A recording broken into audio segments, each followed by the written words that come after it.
আর বলবো, খাতা পড়ছিলাম, এখন বাজে রাত 8:30টার মতো।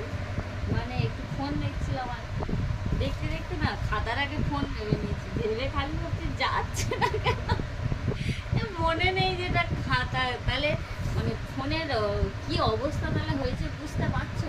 মানে ফোনের জন্য আমাদের কি অবনতি হয়েছে। খাতাটাকে পড়ছি, এদিকে চোখে ঘুম আছে, খালি এরকম করছি। এরকম যদি অবনতি হতে থাকে, সব আমার কেন, মানে পুরো পৃথিবীর সব বাচ্চাদেরই এই অবস্থা হবে। খাতা বইয়েতে বসে মানে ওই স্ক্রল করতে থাকবে, যেরকম ফেসবুক ইনস্টাগ্রাম স্ক্রল করি, এই অবস্থা হবে। তো ফোন থেকে এবার একটু সাবধানে থাকতে হবে।